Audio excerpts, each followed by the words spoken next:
is organizing a workshop on art critique, whereby senior experts, scholars, writers have been sharing their experiences on art critique and giving their observations on how to take this genre forward. Today's is the 6th session organized here at Gandhian Centre for Philosophical Arts and Sciences. It is on a hybrid mode. After the experts speak, we will take questions from the students and the audience present here, as well as questions posted in our online portals. We have with us eminent scholars who will be sharing their ideas about arts, art experience, and art critique in their respective fields with a world view. We have on the dais today senior experts, Dr. H.S. Shivaprakash, a well-known Kannada poet and playwright, former professor at the School of Arts and Aesthetics, Jawaharlal Nehru University, New Delhi. Also, he's been the head of Tagore Cultural Center, Berlin, run by ICCR, New Delhi. He has received various state and national level prestigious literary and cultural awards. His works have been translated in many Indian and foreign languages. His works fall under the Navya and Bandaya Sahitya genres. We welcome you, sir. I request our director, Professor Varadesh Hiregange, to escort all the experts, Dr. H.S. Shivaprakash, Dr. M. Prabhakara Joshi, Keramane Shivananda Hegde, Dr. Kabinale Vasanta Bharadwaj, Dr. Aarti Shetty, and Srimati Madhu Nataraj on the dais, please.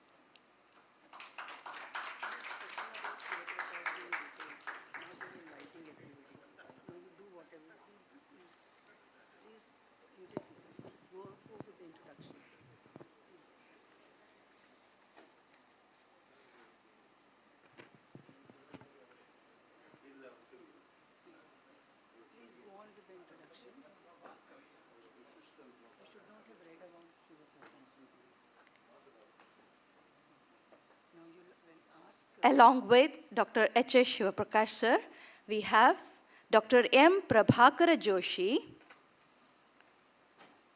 who is among the most important leading scholars in the field of Yakshagana and Talamadale, an artist, orator, poet, researcher, lexicographer, critique, and more.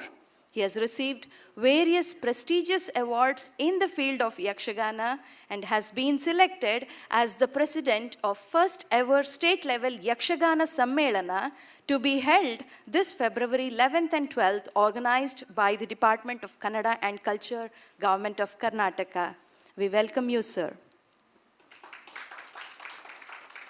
Next, we have with us Keramane Shivananda Hegde, the present director of Sri Idagunji Mahaganapati Yakshagana Mandali, Uttara Kannada District, Karnataka, a leading Yakshagana artist as well as a versatile actor, choreographer, and director.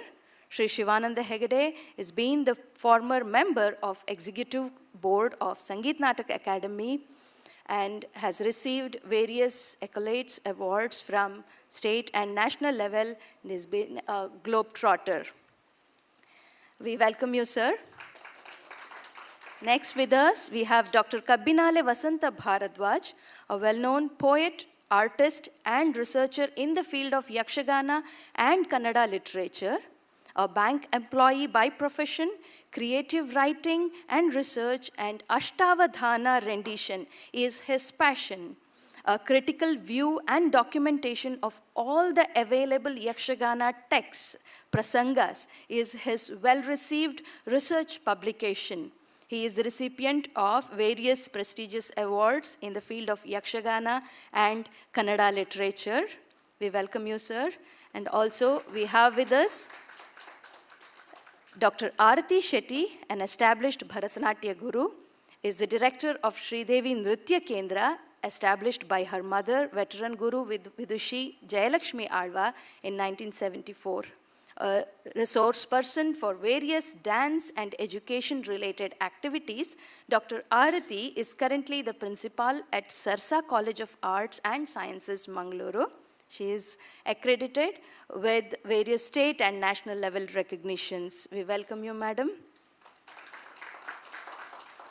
And we have with us Karnataka Kalashri Madhu Nataraj, an award-winning choreographer and arts entrepreneur, is the director of Natya Institute of Kathak, established by her mother, veteran guru Vidushi Maya Rao.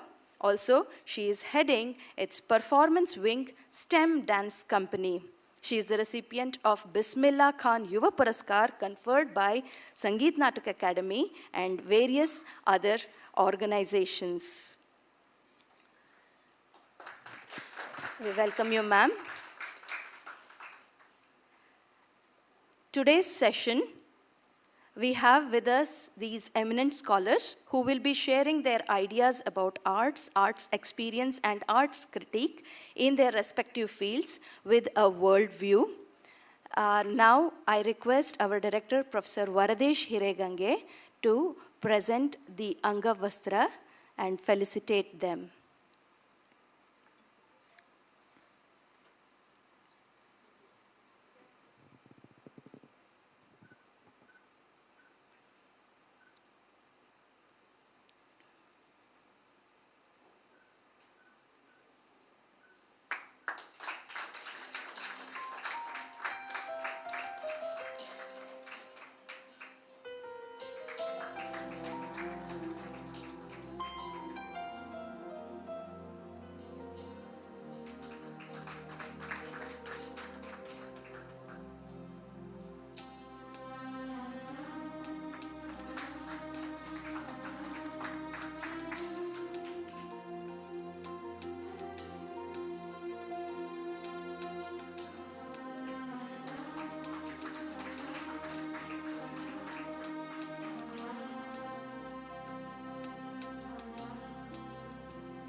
Now we will begin with the session. I request Dr. H.S. Shivprakash sir to express his ideas first, and also the arts.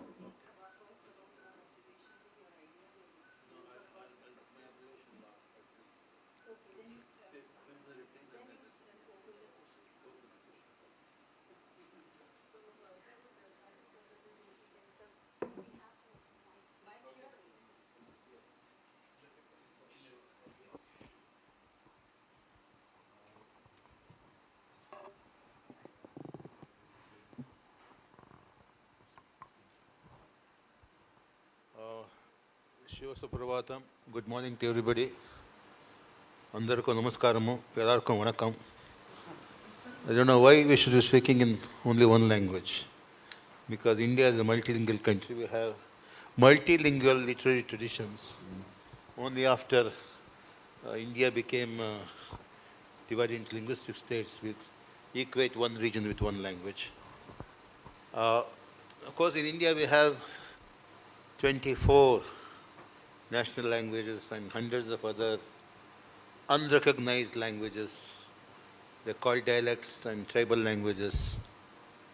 But the language that we are trying to evolve today, this morning, what is called art critique, that language has never been there in India. The first thing I want to say is never been there. This word, criticism, came to us through colonial influences. Before that, we had art theories. Natya Shastra is a manual. And we have theoretical texts like Dhananjaya's Dasharupakam and Dhanyaloka and so on and so forth. And in the Dravidian tradition, we have the ancient Tamil texts on grammar and poetics, Tolkappiyam. None of them talk about what we now understand as criticism. In the Western tradition, criticism, even in the West, for example, Aristotle's Poetics was not theatre criticism. Longinus's On the Sublime was not criticism. Even in China, Japan, there have been theoretical texts on visual arts. In Kerala, we have this artakalari, the manuals for Kudiyattam artists. It's not criticism. We have texts which explain the nature, the ontology, the gist of artistic genres like poetry and drama, arts and so on, music and so on. We have musicological texts, but we don't have criticism. Now, criticism, as it was understood in the West, is concerned with the analysis and judgment of texts or works of art. And in the 20th century, in Europe, because it started in late 18th century and so on, there have been a plethora of schools of criticism. To name a few: historical criticism, sociological criticism, Marxist criticism, and Freudian criticism, Jungian criticism, archetypal criticism. Now, the West has also moved beyond criticism. Now we have theories. The new theory, which is one of the a huge area, which is brilliant nonsense according to me, these theories. So now theory has invaded, criticism invaded the realm of art, and then theory has invaded the realm of criticism. Now theory has consumed both art practice and art appreciation. You begin with a theory. You have a feminist theory or this theory, that theory, and you don't even look into the work of art. You fix it in your theoretical framework. And for example, I taught in the JNU, which is the great temple of theories, where the false gods of theories are worshipped day in and day out. Here, one of my students once came to me and said, "Sir, I want to write an essay on Abhignan Shakuntala." I said, "Please do. It's a great play. First read it, because your generation never reads it." And then she says, "Sir, I want to show that this is a patriarchic text." I said, "Who asked you to, analyze it as a press?" "Madam said it, sir." "Why? Has your madam read it in the first place?"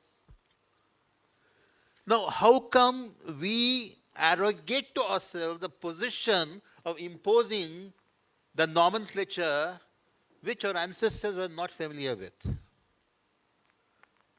So this has nothing to do with art appreciation. In our tradition, Sanskrit tradition, in Mimamsas, they speak less about the reader than about the Sahrudaya. But in literature, theatre, Sahrudaya is important. Sahrudaya is somebody who is resonating with the work of art. You can't read a poem like you read a newspaper. You can't watch a play or a movie like you watch the look at the calendar. You have to be involved in it. You have to be resonating with it. So for me, art appreciation, resonating with the art, is the foundation of any kind of description of the art, whether you call it criticism or something else. I was teaching the theatre studies in this prestigious university, the Sacred Temple of False Gods, where my colleagues were talking most of the time. For example, dance people are not talking about dance, they're talking about sociology of dance, history of dance, politics of dance, genderotics of dance, whatever, not about dance. Film theories are talking about patriarchic film, this film, that film, not about cinema. So on and so forth. So when you look at this, I'm reminded of a Sufi parable which is ascribed to Mullah Nasiruddin. There was a great joker in the Islamic tradition called Mullah Nasiruddin, but Sufis consider him a great Sufi. Once Mullah Nasiruddin lost his key, and he was looking for it. On the daylight, open road, daylight, broad daylight. I lost my keys. And he started weeping. He was terribly afraid of his wife. So my wife is going to beat me up. I have to find the keys. Then so many people came to his rescue. They said, okay, where did you lose it? He said, not here. Where did you lose it? I lost it in a dark room in my house. Then why are you looking for it here? Because there is a lot of light here. So many of the people who write about art these days are like Mullah Nasiruddin, who lost their key in a dark room, looking for it in a broad daylight of theories and established systems of knowledge. I think this has to be reversed. So how do we initiate a process to regain the almost lost tradition of resonating with artwork, unless we have the experience? How can we talk about that experience? Sorry, एक minute. You can't come to experience through books, through concepts. Your concepts have value provided they are rooted in experience. Who is this theoretician interfering in between? Okay. Ask him to wait for some time. I won't bore them for long. I'll finish in 2 minutes. So I think this should be the basis of any kind of talking about art, whether criticism or theory or history or whatever. How do we go about it? Because sometimes artists themselves express the nature and purpose of art better than tons and tons of theories. I remember a shloka from Abhignan Shakuntalam, very famous shloka. Ramyani Pashya Madhurani Vishamya Shabdan Paryat Sukhi Bhavati Sikhitopi Jiva Tache Satas Tetasa Smarantino Namaboda Purvam Bhavastirani Janantara Saurudani. The Kali says, what happens when you're resonating with a work of art? Bharata said two kinds of kavya, Drishya Kavya, Shravya, visual and oral. Because why did Bharata give importance only to these two senses, eye and ear? That we have to understand first. So when we look at beautiful objects, the painting, movie or whatever, or listen to beautiful sounds, Madhurani Vishamya Shabdans, words, sounds. Shabda is both words and sound, the poetry and music. Even those who are already happy feel a higher kind of happiness. What happens? Perhaps, why does it do them? Perhaps, we don't know for sure. Without noticing it, unconsciously, Smaranti, the word smaranti is much deeper than remembering. Smaranti becoming aware of. Smriti, in Pali, this is called sati, which is the foundation of Buddhist meditation. So, smaranti, nunam abodha purvam, bhavastirani. They become aware of those archetypal emotions. There are so many emotions, but Bharata talked about 8 or 9 archetypal emotions, which create the basis of rasas. They remember these archetypal emotions, janantara savardhani. And if you believe in reincarnation, you come and live out the same emotions in life after life. For example, in Jaina Puranas, the protagonist, for example, Adinatha Tirthankara, in Pampa's Adi Purana, before he becomes Puru Chakravarti in his last life, he has been through so many other lives where he experienced the same kind of experience in different contexts until he exhausts that need for that experience. So these emotions are not confined to the realm of birth and death. They outlast births and deaths. If you don't believe in reincarnation, even then, angry person dies, anger outlives him. Lovers die, but love outlives them. Romeo and Juliet die, Shakuntala and Dushyanta die, but love outlives them. So these emotions, which are the fundamental content of art, they outlive all of us. They outlive so many centuries, so many civilizations, and they will also outlive the present day outdated criticism and now too much bandied about theories. So with this, I request other panelists to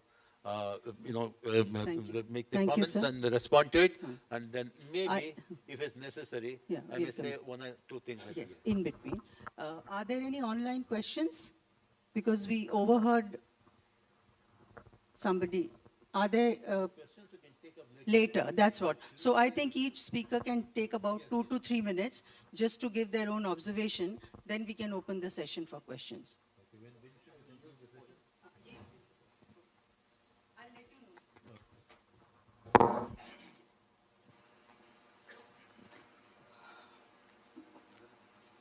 Good morning to all of you.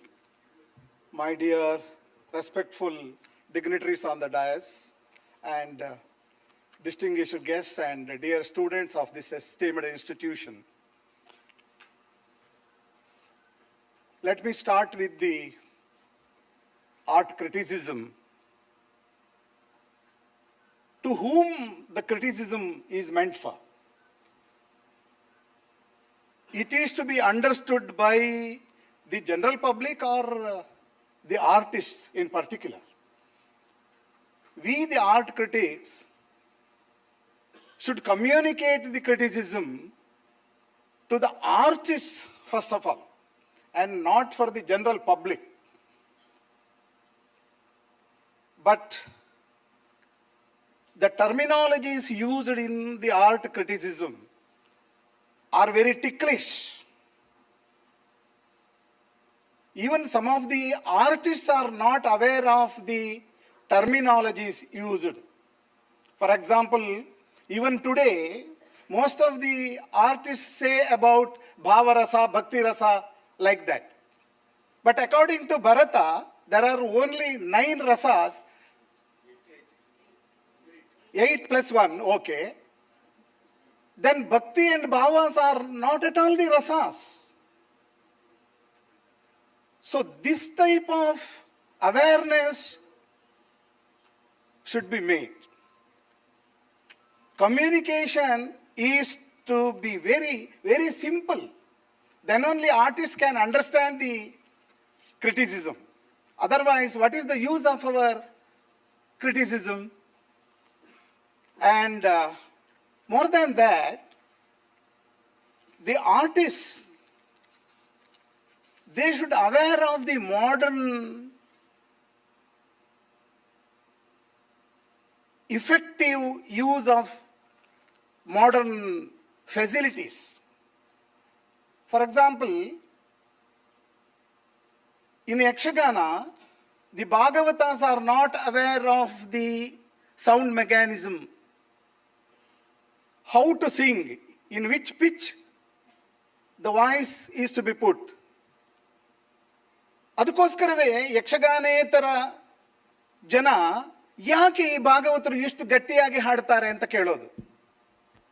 ಈಗಲೂ ಕೂಡ ಭಾಗವತರು ರಂಗಸ್ಥಳಕ್ಕೆ ಬಂದ ತಕ್ಷಣ volume rice ಮಾಡ್ಲಿಕ್ಕೆ ಹೇಳ್ತಾರೆ. Actually, it is not required. The artist should know about the effective use of all these modern equipments, the light, etc., even the costume. So, the critics should make the artists to use effectively. And the art criticism is to be art-oriented and not artist-oriented. The paradigm shift is the art should be given importance and not the artist. If we give importance to the artist in our criticism, then it may pinch or otherwise. And lastly,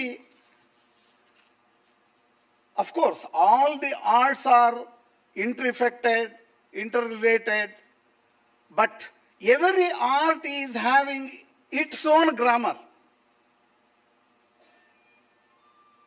ಯಕ್ಷಗಾನದಲ್ಲಿ ಭರತನಾಟ್ಯವನ್ನು ಬಳಸುವುದು ಅಥವಾ ಯಕ್ಷಗಾನದ ಭಾಗವತ ಸುಗಮ ಸಂಗೀತದ ಹಾಗೆ ಹಾಡುವುದು, ಚಿತ್ರಗೀತೆಯನ್ನು ಹಾಡೋದು,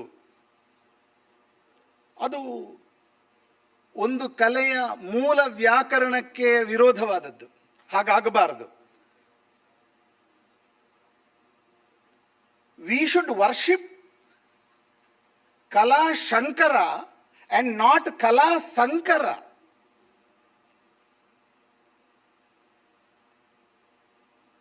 ಅಗತ್ಯ ಇಲ್ಲದೆ ಇದ್ದಷ್ಟು ಹೊತ್ತು ಒಬ್ಬ ಡ್ಯಾನ್ಸ್ ಮಾಡೋದು, ಅಗತ್ಯ ಇಲ್ಲದೆ ರಸದ ಚಿಂತನೆ ಇಲ್ಲದೆ ದೀರ್ಘ ಆಲಾಪನೆಯಲ್ಲಿ ಸಂಗೀತ ಮುಳುಗೋದು, ಅಥವಾ ಆಧುನಿಕವಾದಂತಹ ಕ್ಯಾಮರಾ ಕಣ್ಣಿಗೆ ಒಗ್ಗದೇ ಇರುವಂತಹ ರೀತಿಯ ಆಹಾರ್ಯವನ್ನು ಕಲಾವಿದರು ಬಳಸುವುದು, ಇದು ರಸಮೀಮಾಂಸೆಗೆ ವಿರೋಧವಾದದ್ದು. So let us worship the real Kala Shankara and not Kala Sankara, and respect the purity of every art. Thank you. I think at this point I would like to just share with the panelists as well as the students present here that the main focus of our interactive session is to address the concerns related to this whole genre of art critiquing, and whatever is required to be communicated or shared to the younger generation who are facing this big challenge of indulging in this field of art critiquing. Let us put our points focused in that perspective. With that sentence, I would request our honorable speaker to kindly take the mic and address his concern.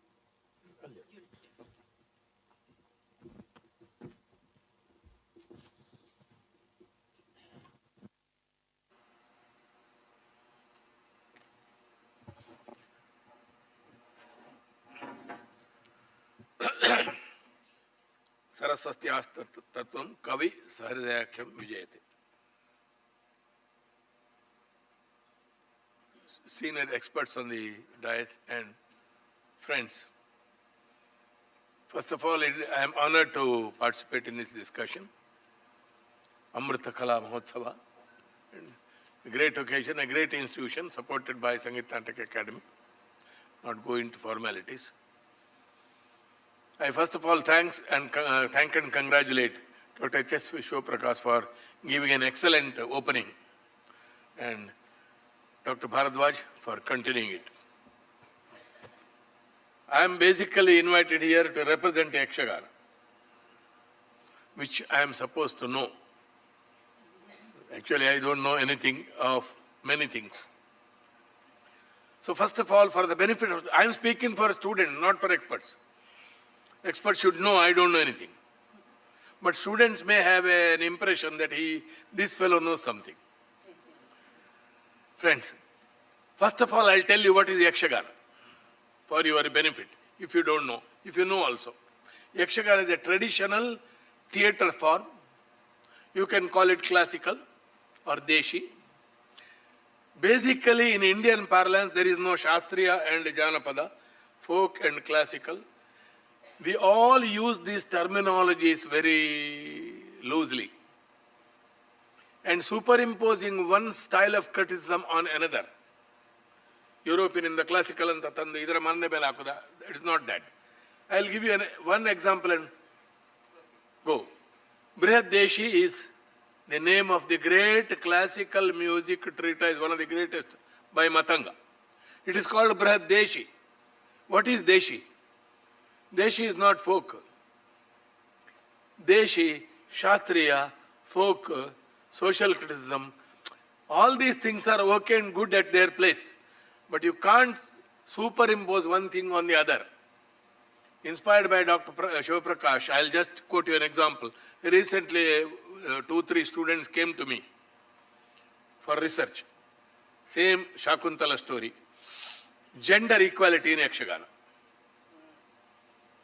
Idu market idu. Gender equality, inclusion, criticism, economic development. Of course, Yakshagana has economics because there is money, there is food, there is collection, there is distribution. You don't have to prove gender equality or inequality by going into Yakshagana. You can write like Koti Ramajapa Yajna, the all Indian arts and all basic Indian, and if you want Hindu, forms are all giving importance to men and not to women. For that, we don't need any research. Research agatya illa. Any research should be basically in some way or the other applied research. It should benefit that art form to elevate, improve, and achieve better heights. Inclusion in Yakshagana. What is inclusion? Workers are included, spectators are included. Those who put the poles for the stage, Rangasthala, is also paid. What does this research give you? Say internationally, there are a few words. We are always led by Marxism, Jungism, this one, that one, ism, all okay at their places.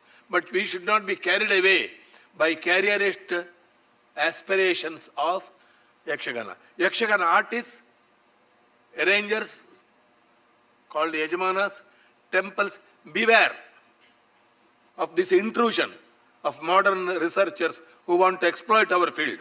We don't want such a research. Don't give them any scope or help.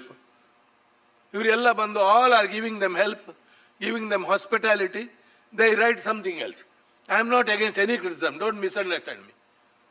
Folk and classical or traditional, whatever you call, these forms are being misused, misappropriated in the name of so many theories. Any theory has to be evolved from an anubhav. You can't keep one theory in your head and see all those things in it. I can see gender inequality here also, in this Sabha, if I look at that way. Okay, Yakshagana is a traditional art, a part of all India traditional dance drama family, not like Dravidian art as many put it. It is not Dravidian art. Adu Dravida kale alla, adu Akhila Bharatiya kale. You can say, with slight compromise of meaning, all India Yakshagana family. Especially, very interesting, students please note, not my idea only, all borrowed. All words, everything is borrowed, you know. Right from this mic up to this quote. The rice belt of India, from Assam to Kerala, is nurturing, has given birth to all forms of Bayalata, Yakshagana, paddy field forms, traditional forms, or Devasthana, Devalaya forms, whatever you call them. The line goes even into China, Peking. Chinese opera, Dinda, Kathakali, rice belt. Surprisingly, wheat eating requires more strength. Rice is easily digestible. So we have some extra energy which we have used in Yakshagana. Wheat eaters have spent their energy in Shagne mein bahut lagta hai. So unki kala hai soft hai. Nodi ನೀವು wheat eating area, the art, Bhangra, Gujarat, many arts up to Madhya Pradesh, half of UP. This may be another reading into the situation, may not be true. Nani helta irudu. Rajasthan, Punjab, all these arts are lighter music, dance types. Basically from Ankyanata, Jatra, Kathakali, Yakshagana, Kudiyattam hai part, adon bere solpa. Siloni Natakam, Thailand, Indochina, Bali, all these, Brahat Bharata area, dance dramas, Ramayana dramas. All these are basically, what are they? Dance, music, word, combination. In Indian parlance, Bharatanatyam Sampradaya, Gadya Nataka, prose drama was unknown. Drama means Sangeeta, Nritya and Sahitya. This I have to bear in mind. So Yakshagana is basically a continuation of the traditional Bharatanatyam system. Kinchiduna, a little bit compromise from what is Shastriya. Classical. Classical and Rupuna dangerous. Art students bear in mind. Classical age anta undi ide. There is a classical age. Here what we mean is classic addressed to a class. Yakshagana or Bhagavata Mela or Terukutu is not exactly addressed to a class. It is addressed to class and mass and everything. So Yakshagana is basically, there are two questions. Whether Yakshagana is based on Bharatanatyam or Bharatanatyam is based on Yakshagana. Both are correct. Because Bharatanatyam is not from the skies. It is a collection of what was there. The Natya Shastra itself says that the Shishyas were sent to collect the information. And it was collected. So, Bharatanatyam is based on traditional drama. Traditional drama is based on Bharatanatyam. Both are correct. And Bharatanatyam, what we call the dance drama, is not the only successor of Natya Shastra. Please bear in mind. The name is misleading. Bharatanatyam is not the only successor of Natya Shastra. All our traditional theatres are successors of Bharatanatyam. As on today, known history of Yakshagana is easily 1000 years, 11th century, Dashavatara Nattuva. And Yakshagana even today in Dakshina Kannada, Udupi, Kasaragod and surrounding areas is keeping this name, Dashavatara Ata. And Goa Dashavatari. These are the only two forms in India which keep the name. So it is very clearly Dashavatara Nattuva becoming Dashavatara Natya Mela, Natva Mela, Bayalata, Ata the Mela, whatever it is. Today, there are 40 full-time professional troops, 10 to 15 semi-professionals, 3 to 4,000 professional artists, about 100 crores of turnover. This is a temptation, being a commerce student, to count things in commerce. I am a commerce student.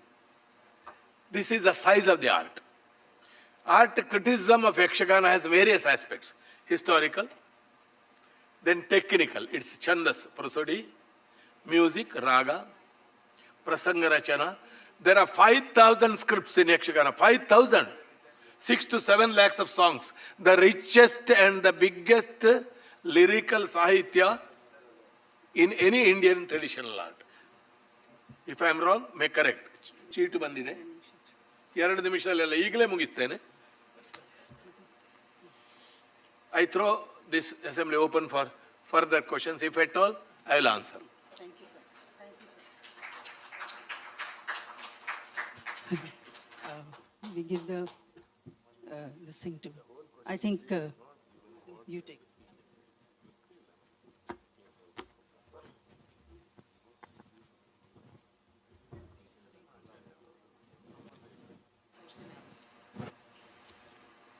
Namaskar. And namaskar also to all the Gurujan sitting on stage. And like you, I'm a seeker too, so I was happy to just sit in and listen. But I just like to say that I will speak from the space of being a performing artist myself, right? And so, as you know, I truly believe in the potency of dance, not just as a medium of expression, but as also a medium for transformation, for healing, for education.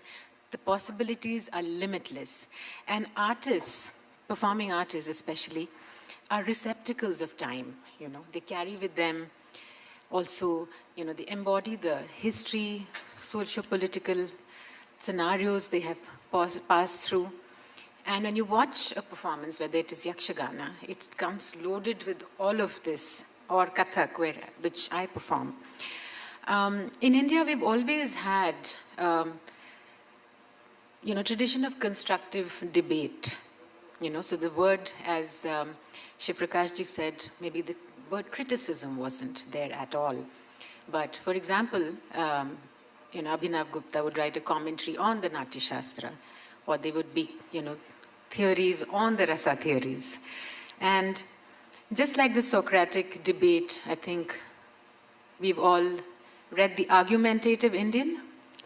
So we are by nature people who like to revisit scenarios. Dance is a spatio-temporal form, so the drishya and shravya, or the audiovisual mode of representation, which is also mentioned in the Natya Shastra, of course, holds good.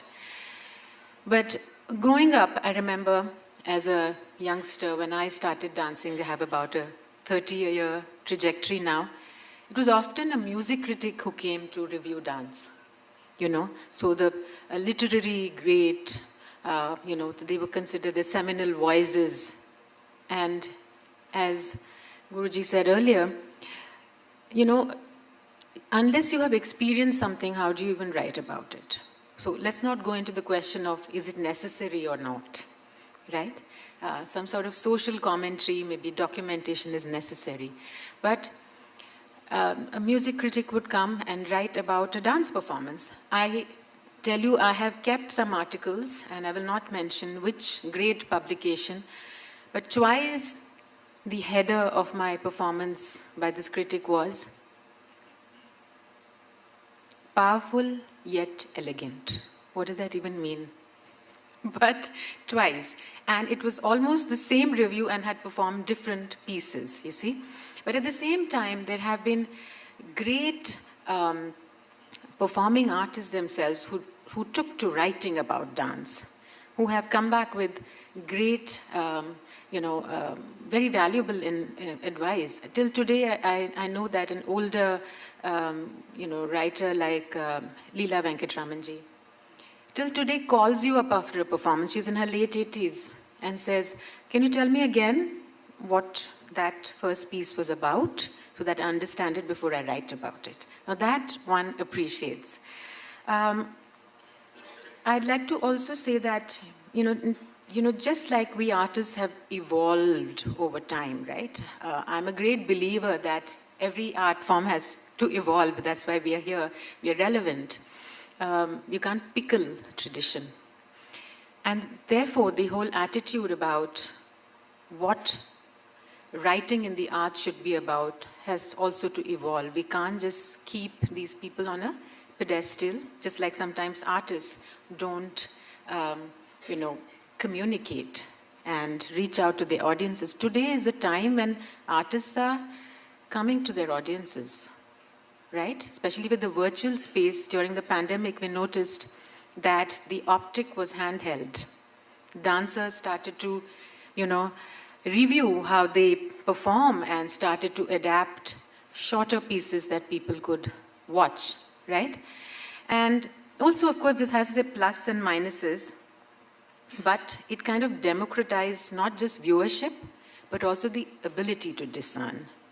Of course, I'm not saying that you can judge a performance by the number of likes it gets on Twitter or on Instagram or YouTube, but it does give you the opportunity to judge for yourself before a review comes out. Our time, we had to wait for the Times of India or earlier in the New York Times, before people decided, should I go watch this or not, right? Even with films.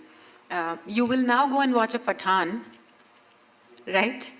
Without waiting for that Times of India review to say 3 stars, 2 stars, whatever number of stars, okay?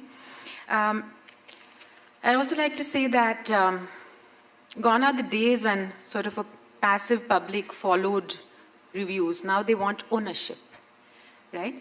Now, we have apps like Chat GPT. I'm sure you're all using it? No? Hopefully not, to do your homework because your teachers are all here. But, we have come to we're now in a time where information is available on our fingertips, right? So I think this whole dialogue between the critic and the artist needs to evolve. I think I'd like to open that out to you.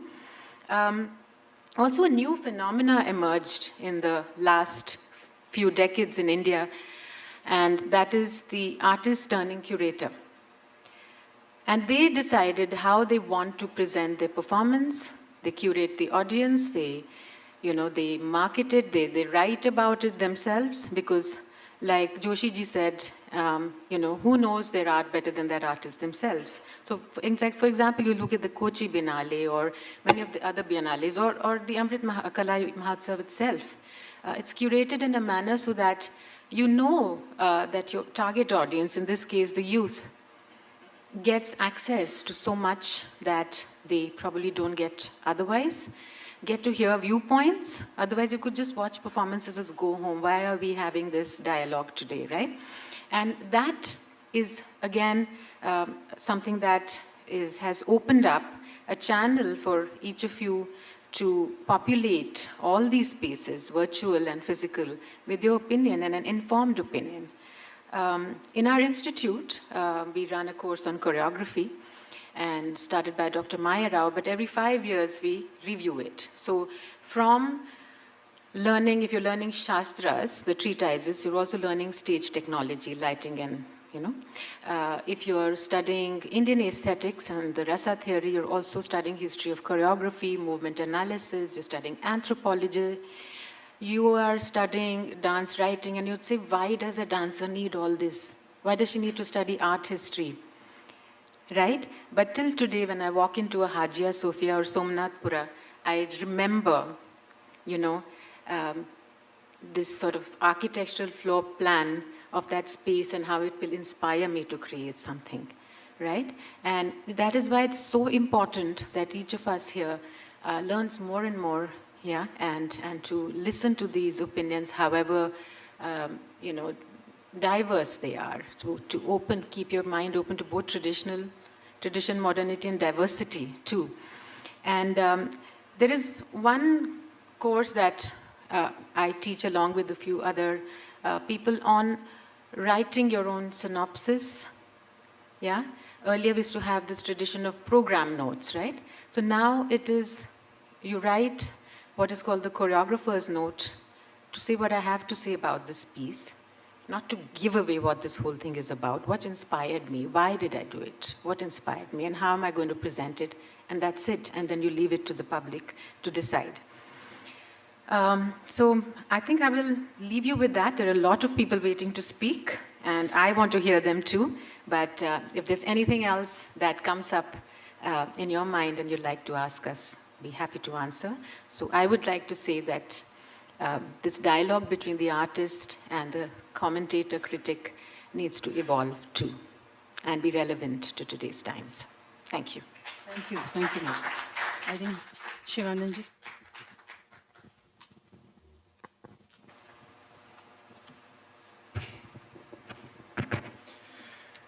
ಎಲ್ರಿಗೂ ನಮಸ್ಕಾರ.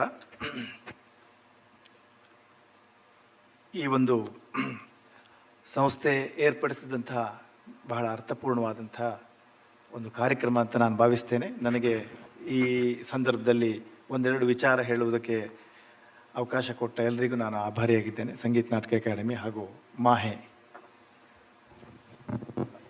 ನಾನು ಕನ್ನಡದಲ್ಲೇ ಮಾತಾಡ್ತೇನೆ, ದಯಮಾಡಿ ಕ್ಷಮಿಸಿ.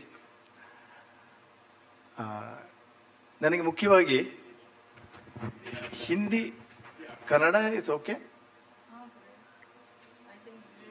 Not okay. I will just say, I have noted down some points. See, the thing is, what is Kala Vimarsha? Being an artist, मैं एक कलाकार होके कला विमर्शा क्या है, वो एक इम्पॉर्टेंट पॉइंट है. क्योंकि मैं यहाँ समझता हूँ कि एक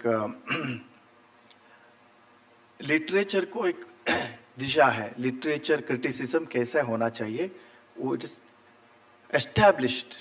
तो कला विमर्शा कैसे होना चाहिए, किस लेवल में होना चाहिए, उसके साथ कले आर्ट का साथ जो क्रिटिसिज्म आता है, क्रिटिसिज्म मतलब नानी कन्नडने बेस्ट अनिಸುತ್ತೆ, ಆಲೋಚನಾ, ಅದೇ ಸಮಸ್ಯೆ ಆಗಬಾರ್ದು. ಈ ವಿಮರ್ಶೆ ಅನ್ನೋದು ಟೀಕೆ ಅನ್ನುವಂತಹ ಒಂದು ಕಲ್ಪನೆ ಇದೆ ನಮ್ಮಲ್ಲಿ. ಟೀಕೆ ಅಲ್ಲ. ನಾವು ವಿಮರ್ಶೆ ಅನ್ನೋದು ಏನು, ಈಗ ಅಡಿಗರ ಕಾವ್ಯವನ್ನ ಒಬ್ಬ ವಿಮರ್ಶೆ ಮಾಡ್ತಾನೆ ಅಂದ್ರೆ ಅಲ್ಲಿ ಟೀಕೆಯೂ ಇರ್ತದೆ, ಅದನ್ನು ಅರ್ಥವಿಸಿಕೊಳ್ಳುವುದಕ್ಕೆ ಒಂದು ದಾರಿ ಇರ್ತದೆ. ಹಾಗಾಗಿ ಕಲೆಯನ್ನು ಅರ್ಥವಿಸಿಕೊಳ್ಳುವುದ ಒಂದು ಮಗ್ಗಲು ಈ ವಿಮರ್ಶೆ ಅನ್ನೋದು ಬೇಕು ಅಂತ. ಇಲ್ಲದೆ ಇದ್ರೆ ಪ್ರೇಕ್ಷಕ ಅವನು ವಿಮರ್ಶಕನೇ, ನಮಗೆ ಕಲಿಸುವಂತಹ ಗುರುವು ಒಬ್ಬ ವಿಮರ್ಶಕನೇ. ಅಂತಿಮವಾಗಿ ನಮ್ಮ ಒಂದು ಪ್ರೊಡಕ್ಷನ್ ಅನ್ನ, ಒಂದು ವಸ್ತುವನ್ನು ಎದುರಿಗಿಟ್ಟಾಗ ಅದರ ಒಟ್ಟು ವಿಷಯಗಳು ಏನು, ಹೇಗೆ ಎನ್ನುವುದು ಕಲಾವಿದನಿಗೂ ಬೇಕಾದದ್ದು ಹಾಗೂ ಪ್ರೇಕ್ಷಕರಿಗೂ ಬೇಕಾದದ್ದು. ಅಂದರೆ ಇದ್ರ ಎರಡರ ಮಧ್ಯದಲ್ಲಿ ಲಿಂಕ್ ಆಗಿ ಒಂದು ಕಲಾ ವಿಮರ್ಶೆ ಇರುತ್ತೆ ಅಂತ ನಾನು ಭಾವಿಸ್ತೇನೆ. ಅದು ಯಕ್ಷಗಾನ ಇರ್ಬೋದು ಅಥವಾ ಇನ್ನಿತರ ಯಾವುದೇ ಕಲಾ ಪ್ರಕಾರ ಇರ್ಬೋದು. ಈಗ ಯಕ್ಷಗಾನದಲ್ಲಂತೂ ಕಲಾ ವಿಮರ್ಶೆ ಅಂದರೆ ಒಂದು ಸಂವಾದದಲ್ಲಿ ಅದು ಬೇಡ ಅಂತ ಹೇಳಿದ್ರು ಒಬ್ರು, ಸ್ವಲ್ಪ ತಿಳಿದವ್ರೆ, ಕಲಾ ವಿಮರ್ಶೆ ಬೇಡ ಅಂತ. ಯಾಕೆ ಅಂತ ಕೇಳಿದ್ರೆ ಆ ಕಲಾ ವಿಮರ್ಶೆ ಮಾಡಿದ್ರೆ ಕೆಲವು ಕಲಾವಿದರು ಹುಟ್ಟುತ್ತಾನೆ ಇರಲಿಲ್ಲ ಅಂತ ಹೇಳ್ತಾರೆ ಅವರು. ಅಂದ್ರೆ ಅವರ ಅರ್ಥದಲ್ಲಿ ಕಲಾ ವಿಮರ್ಶೆ ಅಂದ್ರೆ ಸಾರಾಸಗಟಾಗಿ ನಮಗೆ ಬೈಯೋದು, ನಮಗೆ ವಿಮರ್ಶೆ ಮಾಡೋದು ಅಂತ. ಈ ತಿಳುವಳಿಕೆ ಒಂದೋ ಅತಿಯಾಗಿ ಹೊಗಳುವುದು, ಇಲ್ಲ ತೆಗಳುವುದು, ಒಂದು ಎಜೆಂಡಾದಂತೆ ಕಲಾ ವಿಮರ್ಶೆಯನ್ನು ಬಳಸ್ಕೊಳ್ಳೋದು, ಇದು ಸದ್ಯದ ಸ್ವರೂಪದಲ್ಲಿ ನಮಗೆ ತೊಡಕಾಗಿರುವಂಥದ್ದು. ಕಲಾವಿದನು, ಕಲಾ ಪರಂಪರೆಯು ವಿಮರ್ಶೆಯನ್ನು ಎದುರಿಸಬೇಕು, ವಿಮರ್ಶಕರೊಟ್ಟಿಗೆ ಕುಳಿತು ಸಂವಾದ ನಡೆಸಬೇಕು, ಮತ್ತು ವಿಮರ್ಶಕ ಹೇಗಿರಬೇಕು ಇತ್ಯಾದಿ ಇತ್ಯಾದಿ ಬಹಳ ವಿಸ್ತಾರವಾದಂಥ ಸಂಗತಿ. ಆದರೆ ಈ ದೇಶದಲ್ಲಿ ಬರ್ಬರ್ತಾ ಏನು ಮಾಧ್ಯಮಗಳಿದೆಯೋ, ಪ್ರಿಂಟ್ ಮೀಡಿಯಾ ಇದೆಯೋ, ಒಂದು ಪ್ಲ್ಯಾಟ್ಫಾರ್ಮ್, ಕಲಾ ವಿಮರ್ಶೆಗೆ ನಮ್ಮಲ್ಲಿ ಪ್ಲ್ಯಾಟ್ಫಾರ್ಮೇ ಕ್ರಿಯೇಟ್ ಆಗ್ತಾ ಇಲ್ಲ. ಇದ್ದ ಪ್ಲ್ಯಾಟ್ಫಾರ್ಮ್ಗಳು ವೀಕ್ ಆಗ್ತಾ ಇದೆ. ಉದಾಹರಣೆಗೆ ಕರಾವಳಿಯಲ್ಲಿ ಬಹಳ ಪ್ರಸಿದ್ಧವಾದ ಉದಯವಾಣಿ ಪತ್ರಿಕೆಯಲ್ಲಿ ಕಲಾ ವಿಮರ್ಶೆ ಒಂದು ದೊಡ್ಡ ಮಹತ್ವದ ಸಂಗತಿ ಆಯಿತು ಕಲಾವಿದರಿಗೂ ಕಲಾ ಪ್ರೇಮಿಗಳಿಗೂ. ಹಾಗೆ ಉಳಿದೆಲ್ಲ ದ ಹಿಂದೂದಲ್ಲಿ ಒಂದು ಕಾಲಮ್ಮೇ ಕೊಡ್ತಾ ಇದ್ರು. ಈಗ ಅದೆಲ್ಲ ಡಿಕ್ರೀಸ್ ಆಗಿದೆ. ಸೊ ನಮಗೆ ಕಲಾ ವಿಮರ್ಶೆ ಹೇಗಿರಬೇಕು ಇತ್ಯಾದಿಗಳ ವಿಷಯಗಳು, ಒಂದು ಪ್ಲ್ಯಾಟ್ಫಾರ್ಮ್ ಎಲ್ಲಿದೆ ಕಲಾ ವಿಮರ್ಶೆಗೆ, ಅದ್ರ ಕೂಡ ನಾವು ಚಿಂತೆ ಮಾಡಬೇಕಾಗಿದೆ. ಯಾಕೆಂದರೆ ದೇಶದಾದ್ಯಂತ ಆರ್ಟ್ ಇಷ್ಟು ಡೀಪ್ ಆಗಿರುವಂತಹ ಒಂದು ಸಮೃದ್ಧಿಯ ಕಲಾ ಒಂದು ದೇಶಕ್ಕೆ ಸರಿಯಾಗಿ ಪ್ರತಿ ತಿಂಗಳ ನಿಮ್ಮ ಮನೆ ಬಾಗಿಲಿಗೆ ಬರುವ ಒಂದು ಕಲಾ ವಿಮರ್ಶೆ ಇಂಗ್ಲೀಷ್ನಲ್ಲಿ, ಕನ್ನಡದಲ್ಲಿ ಬಹಳ ಕಮ್ಮಿ ಆಗಿದೆ. ಪ್ಲ್ಯಾಟ್ಫಾರ್ಮೇ ಇಲ್ಲ. ಈಗ ನಾವು ಕಲಾ ವಿಮರ್ಶೆಗೆ ಒಂದು ಇಷ್ಟೆಲ್ಲ ನಾವು ಮಹಾಯ ವಿದ್ಯಾರ್ಥಿಗಳು ಇಲ್ಲಿದ್ದಾರೆ, but where they get proper platform to express their views. Is there any, this is a serious problem in my view. There is no such monthly magazines. It comes thrice, it may come, it may not come. All this is a situation in all over our in country. So first of all, I think we need a proper platform, print media, and then we can have a lot of other things to do. सो इसमें मेरा इतना ही बोलने का है कि कलाकार want criticism बहुत अच्छा तरह से वो भी फेस करना चाहिए, और जो क्रिटिसाइज करते हैं, जो राइट अप करते हैं, उनको भी एक महत्व चाहिए, वो भी कम हो रहा है. It's equal. मेरे तरफ एक अच्छा आर्ट क्रिटिक बनना, एक अच्छा आर्टिस्ट बनना is same. It is not very easy thing. It is very homework चाहिए, आर्ट फॉर्म का बारे में नॉलेज चाहिए. It's a great subject. So एक पॉइंट है, सिर्फ आर्ट क्रिटिक एक टेक्निकल इंफॉर्मेशन नहीं है कि इसने इस ताल में डांस किया, उसमें इसना ये रागा यूज किया. It is not a technical. Only not technical things are important, but he has to understand the art form deeply, and the artist who is performing. So इनका बीच में एक बहुत अच्छा तरह एक संबंध होना चाहिए, एक आर्ट क्रिटिक के अंदर परफॉर्म के.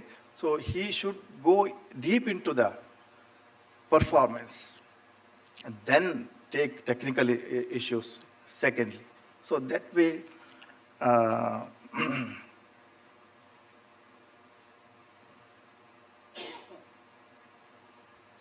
so I think we have a lot of things to discuss. Time is very limited. We'll take questions. Thank you for Thank you, sir. Thank you. Namaste.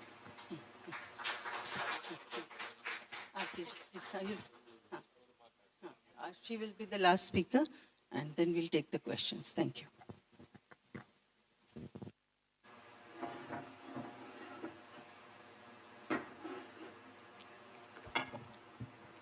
Om Gurubhyo Namaha, the eminent dignitaries on the dais, the scholars.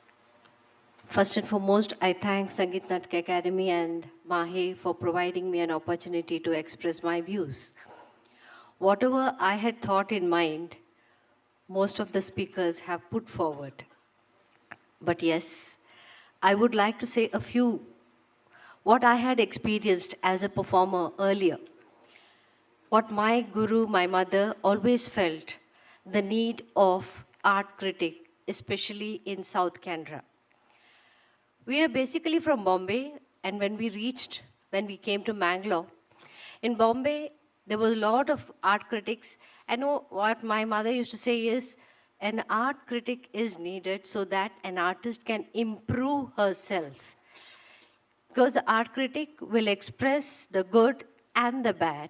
So what we used to do is, we used to wait to look, to read what is written about our perfections. Like when I had performed in NCPA, there was one art critic, Shireen Wajifdar. I still preserve that article where she had written the flexibility and where I had made a mistake of my hastas moving here and there. These were the minute corrections which we could get as, when we were young. But nowadays, we don't get to see any art criticism on the art, as Sri Shivanand sir has very well told, that the column is missing. Very few, very little. There is no expression. At the most, there are so many performances now in Mangalore and Udupi, but we don't get to see any article about the performances. On the whole, we just get a picture, and so the present dancers or the dance students can't learn. So it was the right time that our academy has put forward on the workshop on art critic in performing arts. It's the need of the hour. As in the university, we also try to introduce as one subject journalism and Bharatnatyam, but not many takers were there for that, and so that unit had to be closed down. I only hope all of us will look, whatever the speakers have spoken, I don't want to repeat already, we are running short of time, that's what I was told.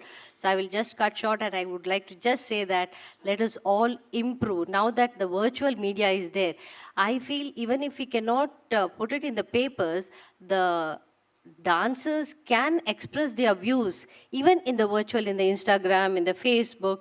They can express whatever performances they have seen. They can write through that and express their views to the dancers and all the art forms. Thank you for giving me an opportunity.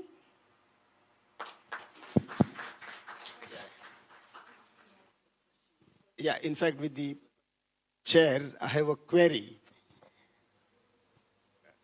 A brief, a brief view and a query. Brief view is primarily performance is primary. Performance is primary in the sense, if there is no music, if there is no dance, if there is no yakshagan, literature, visual art, theatre, in such case, there is no art appreciation, there is no art criticism. So performance is primary. So that is my brief view. Taking from that, of course, Professor Shiv Prakash ji has already, to use the post-structuralist word, he has already deconstructed very criticism, the very process of criticism itself. Of course, we may have Freudian, we may have Marxist, feminist, different views of criticisms. But art experience is primary and artists are primary. So again, taking from that line, each one of you, in fact, has also been practitioner of different arts and literature. Literature also being one of the arts. From your experience, because there are also students who also intend to write about arts in media and different. So we are also aware, so the kind of reviews, critical reviews which get published in newspapers, in whatever space that is available. From your own background, from your own experience, maybe in your second round, if you can briefly explain what constitutes good art, good dance, good music, according to you, according to your own perception. What are the aesthetic elements perhaps that could be expected? Of course, there could be different views. How does anyone experience your own art form, be it dance, be it music, be it yakshagan, be it literature, experiencing it? Performance is primary, experience perhaps follows, and the third level is criticism. Of course, one may get into it at the third level, at the third stage, but following from artistic performance, moving towards art experience, and then moving to criticism. From your own background, what do you think is a good performance, a better performance? What are those elements you primarily expect to be a good artist and a performance? I think, Dr. Shiv Prakash, would you like to take that question?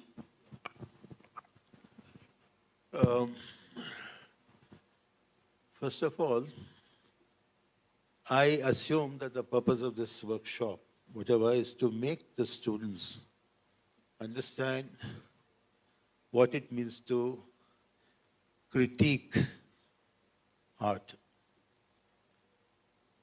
And the purpose of my initial remarks was to prepare the students to do it. And many people assume that there are set models of art criticism. What I'm telling you, there are models of art criticism. Most of them are wrong paradigms. Do not follow them. So art critique, as I understand it, responding to work of art, in writing or speech, whatever. That's why I emphasize the experience. Experience the work of art. Of course, there are many kinds of arts. There are certain kinds of art which do not believe in, for example, a lot of modern art is anti-experience. A lot of modern performance, modern dance, abstract dance of the West is not about experience, it's conceptual. So the only way of writing about art, critiquing is not criticizing, as Shivananda said, to express your response to it is to experience it at first hand. Now these days, a lot of our students, because of the kind of education we're having and the kind of culture we live in, they don't look at a thing. They don't listen. They hear a lot of things. They don't listen. They see a lot of things. They don't look at it. The first condition of art appreciation, art critiquing, is to open your senses to the work of art, looking at it as a child looks at the world for the first time. With that kind of what we call radical innocence, look at the work. And then you are a person. You should be able to say whether you liked it or not. If you liked it, why? You didn't, why? You respond from your perspective. This is what all art critics do. But sometimes perspectives override the experience itself. That's the problem. That's why I said experience should come first and responding to it next. Okay? And to respond to Professor's question, which is good performance, bad performance, is the judgment about art subjective or objective? We can't say if you have these ingredients, if you make a good Hyderabadi biryani, you should have some ingredients. So that makes for good biryani. It doesn't. It depends on the cook. It also depends on the eater. Okay? So, there are no set rules about what should go into the art. But in poetry, there are no rules about what kind of images make for poetry. It could be anything.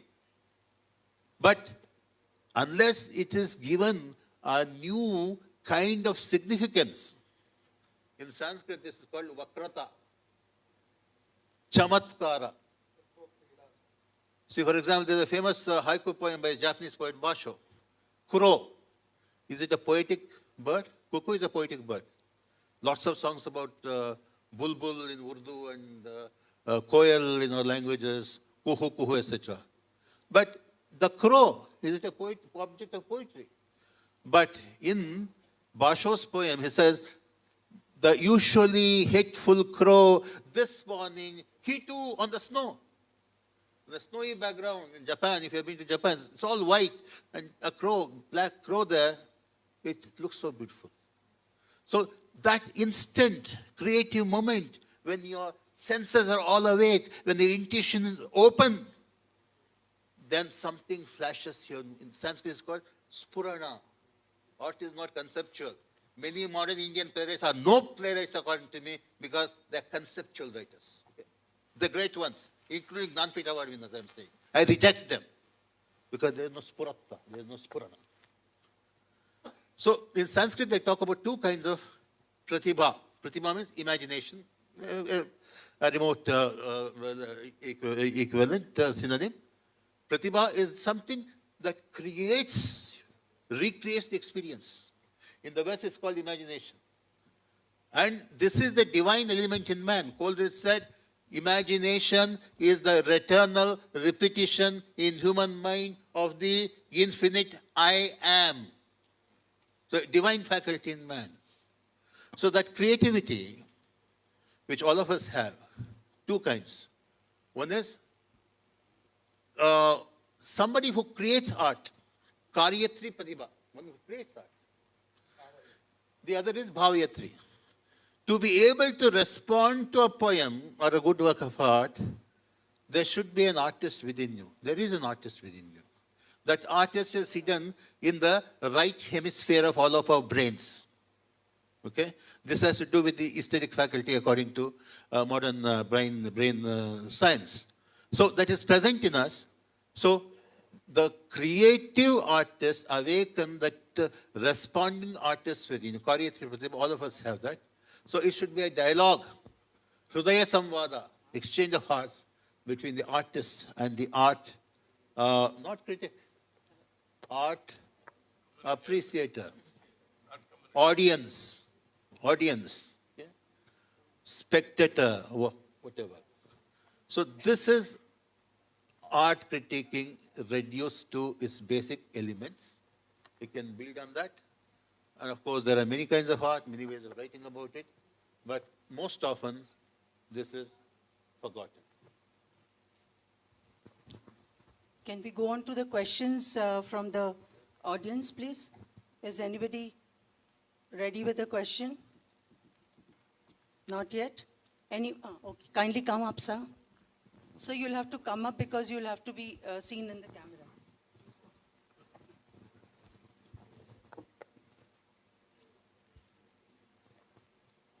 Kindly introduce yourself, sir, and then you can put the question. You'll have to face that side, sir. I will ask in English only. Okay, I am Mr. Vittal N. Puranik from Bhatkal, North Canara, near Shivananda Hegde's residence. Sir, I will ask in English only. See, regarding the art performance and being rich in that, we have to read a lot, know more things and what is going on in the world level. See, the thing which I want to tell, that is, I have heard or I have read in my childhood, now I am 63, it may be at 17 or 18, that his uncle, perhaps Keremane Mahavala Hegde, he has written when he's during Japanese visit, that whenever in the art of Kabuki, I believe, I'm not quite sure, he has expressed his interaction with them, and whenever a people or a human becomes angry, that movement, the changes in body and everything from bottom till the end of our body, it can be expressed almost in 20 minutes and every part can be altered. You mean that changes. But normally in Yakshagana, they will rotate their eyes and make hardly 1 or 2 minutes, that may be, as we have seen it from hundreds or thousands of times. For us, it won't make much difference as we know the story and everything. But in that way, that feeling of getting angry is increased and expressed in that way of that Japanese Kabuki art for showing different kinds of non-repeated performance. It will get good recognition and it will be more pleasant for the people. That's my idea. Sir, can we come to the question? Question. The question is, why can't in Yakshagana form, when somebody becomes angry, that moment of getting angry can be expressed in some other ways other than the normal, traditional, limited ways, repeated ways only? I think Shivanand will answer. This is not the question about art appreciation, it's about a specific art and expression, and we have a great authority in Yakshagana. And sir, please briefly, though it's not pertaining to the subject. Friends, responding to all remarks at a time, I'll pick from where Shivananda Hegde left. Art appreciation, Kala Vimarsha, Kala Alochana. What is art criticism? It is not, as many understand, an evaluation. It is understanding the art in the framework of a form. The best film type of acting on a Yakshagana stage is a bad acting. Kishore Kumar and Muhammad Rafi are very good singers. Also Lata Mangeshkar. They are not good Bhagavats, even if they practice and do it. So form and field. Number 2, any art, it can become Vishwakala, all these lofty things apart. It has a definite local framework. It is born, it shines and it flowers better in that locality. Yavade kalega pradeshikavage ondu kshetra ide. In that kshetra it will flower. Now responding directly to what one of our friends questioned, why can't I express one anger or happiness in a different way? Can be done, artists have done it. The way of expression of anger by the mentioned Mahabalagde or by Ramayre or Sheni or Professor Samaga, who is in the audience now. Different. And if Kabuki does it, let us not be carried away by some other form. Our form has its limits. Bharatanatyam has its own way of anger. Somebody unknown to Bharatanatyam may feel this is Sringara, not Krodha. May feel. We don't know. We don't know. So, I am not against any creative new expressions, but the frame of the form. So, art criticism, as far as arts like Yakshagana is concerned, is appreciating. English word appreciation is a beautiful word. It has two meanings. One is understanding, appreciating the situation, and appreciating in the normal sense, admiration. Two meanings. But say in Yakshagana or in Bharatanatyam or in Kathakali, what is appreciation of art? Trying to understand that art, subject, expression, theme, and primarily how best it is expressed in that form, inverted comma. Of course, that form is subject to expansion, but under the given form, the best acting in one form may be a bad acting in another form. Not always, not always. So trying to understand the theme through a particular eye is art criticism. Thank you, sir. Thank you. Any other question? Just one more clarification. Professor Joshi, Dr. Joshi is talking about art forms which are established, which have specific framework. But there are other arts which don't have specific framework. For example, modern dance, modern cinema, modern poetry. For that, another kind of approach is required, and they have to experience afresh. And it's more, I wouldn't say difficult, it's less easy to, write and produce critiques of such works. Anyone else with a question? Or is anything coming online? As of now, only watching? Please come up.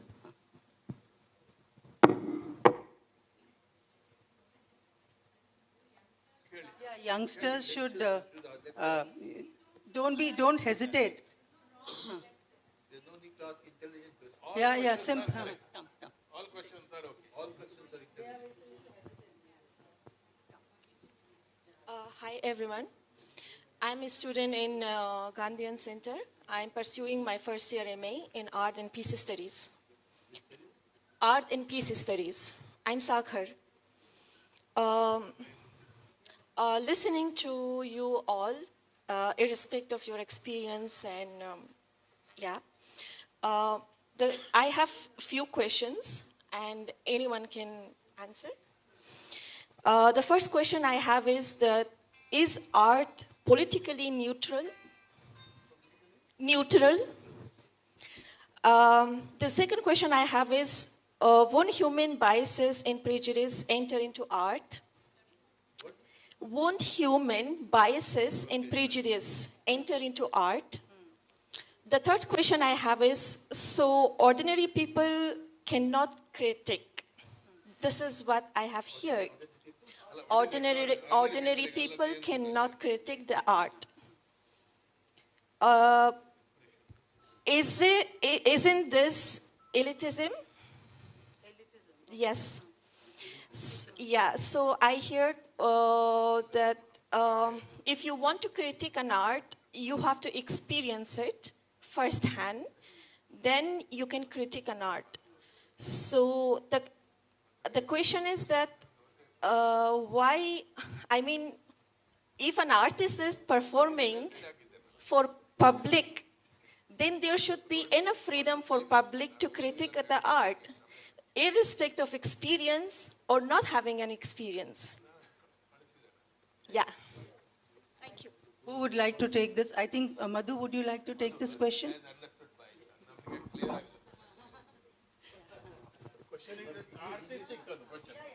Dimensions to it. Madhu, kindly take the question, please. Yeah, I won't take all. I'll just take the first one that you asked because I remember it. There were so many questions. Um, is art political or not, right? I think, is it politically neutral? No. I think every decision we make as a human beings is political. Every single day, right? Every single moment. And arts has been influenced by politics. You look at Kathak, the dance form I do. It started in the temple precincts of northwestern India. But when we had some of the invasions and people, the Ghungroos were silenced for 200 years, they reinvented themselves. And they said, you know, if you need to survive, we now need to become court artists.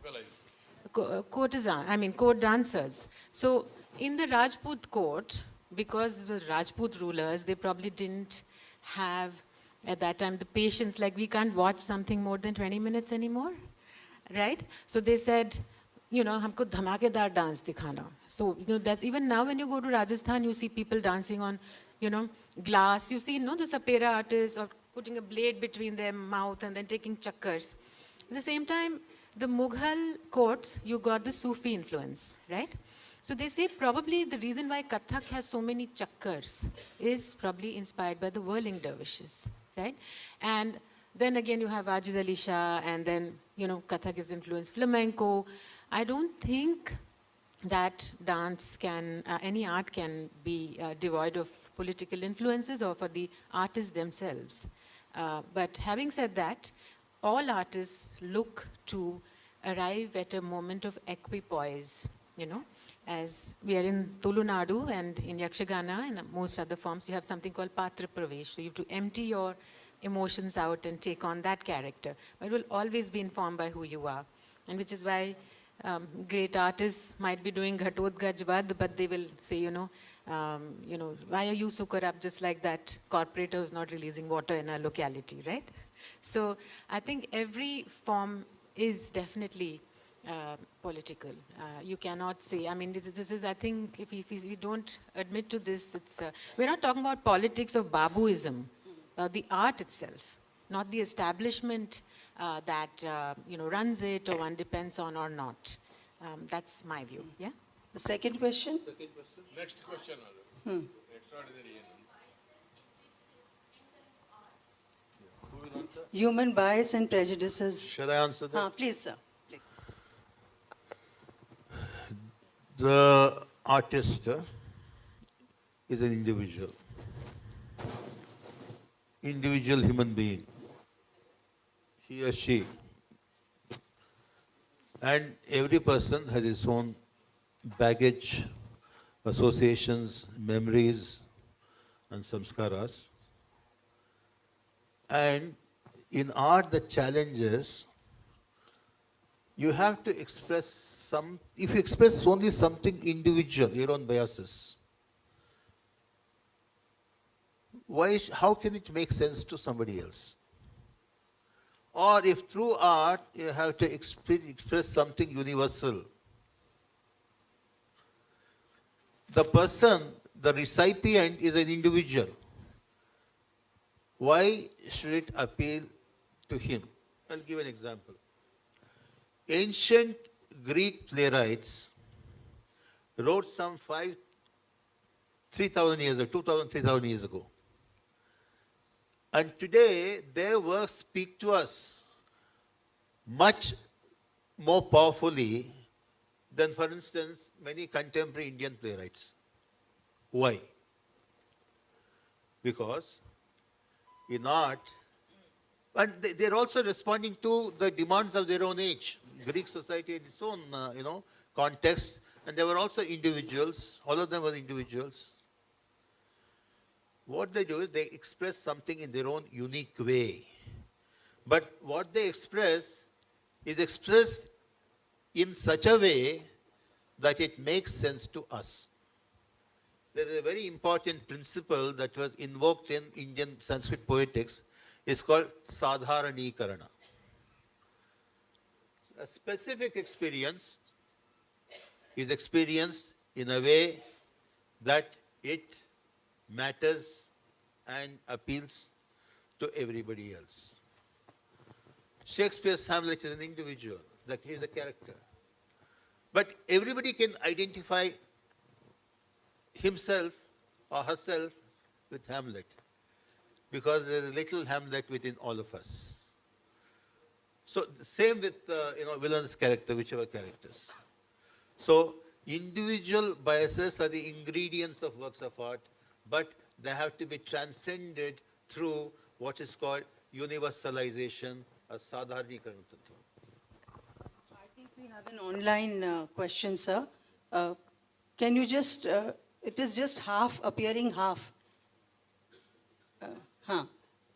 This is Amita, who says, sir, is it not possible to collate a lot of experience through reading, through physical experience, and thereby build it into a concept?